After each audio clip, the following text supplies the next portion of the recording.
నమస్కారం అండి అందరికీ. Welcome to my YouTube channel Shri Manju spiritual videos. మనం లలితా సహస్రనామ స్తోత్ర నామాలకు ప్రతిపదార్థాలు తెలుసుకుంటున్నాం కదా, శ్రీమాత్రే నమః.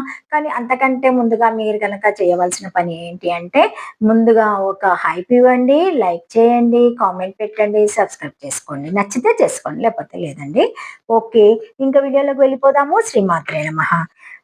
993 నామము అజ్ఞాన ద్వంత దీపిక. 8 అక్షరముల నామం. ఈ నామంతో అమ్మవారికి నమస్కరించేటప్పుడు అజ్ఞాన ద్వంత దీపికాయ నమః అని చెప్పాలి.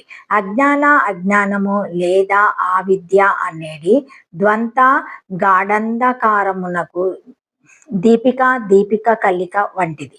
అజ్ఞానం అనే చీకటి ఎంత చిక్కగా ఉంటే అంత చిన్న దీపం చాలు దాన్ని పోగొట్టడానికి. అందుకే అమ్మవారిని దీపంతో పోల్చి చెప్పకుండా దీపిక, చిన్న దీపంతో పోల్చి చెప్పారు. ఒక తరగతిలో విద్యార్థులందరూ 20% మార్కులు కూడా రాని వారి ఉన్నప్పుడు ఆ తరగతిలో 70% మార్కులు కూడా అక్కర్లేదు.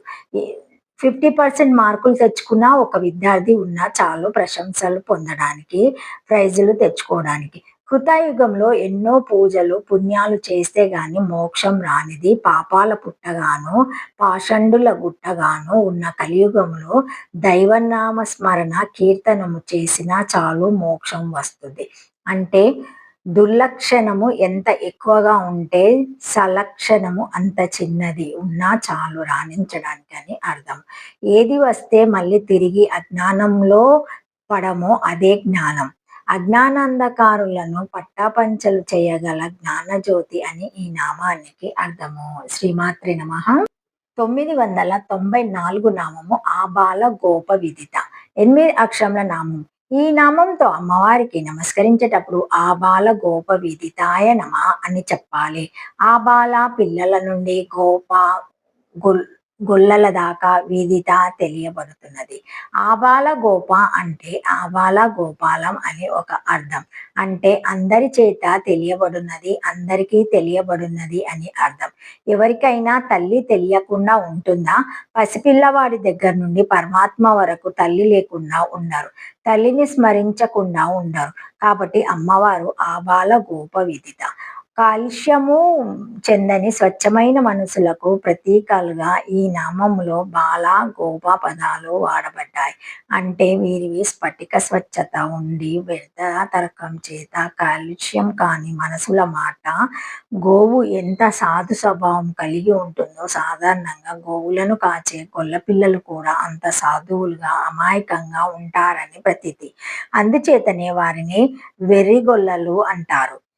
భాగవతంలోని గోపబాలికలు ఇలాంటి వారే. అయితే ఇది పూర్వం రోజులలో సంగతి. ఇప్పుడు అన్ని రకాల వారు తెలివి మీరారు.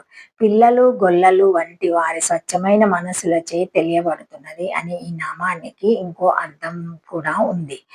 గో అంటే ఇంద్రియాలు, పా అంటే రక్షించేవారు. కాబట్టి గోప అంటే ఇంద్రియాధిపతులు అంటే దేవతలు అని కూడా అర్థం వస్తుంది.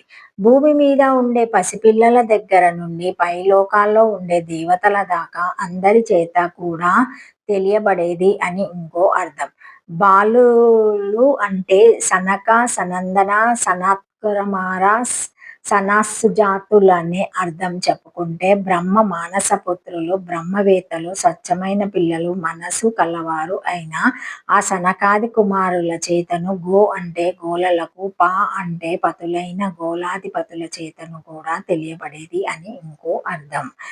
1 ఆబాల గోపాలం చేత తెలియబడుతున్నది. 2 భూమి మీద ఉండే పిల్లల చేత దగ్గర నుండి పైలోకాల్లో ఉండే దేవతల చేత దాకా తెలియబడుతున్నది. 3 సనక సనాదినాది కుమారులచే గోలాధిపతులచే తెలియబడుతున్నదని ఈ నామానికి అర్థాలు చెప్పుకోవచ్చును. శ్రీమాత్రే నమః. Thank you for watching my video. Please like, share, comment, subscribe to my channel. మరిన్ని వీడియోస్తో మళ్ళీ కలుస్తానండి.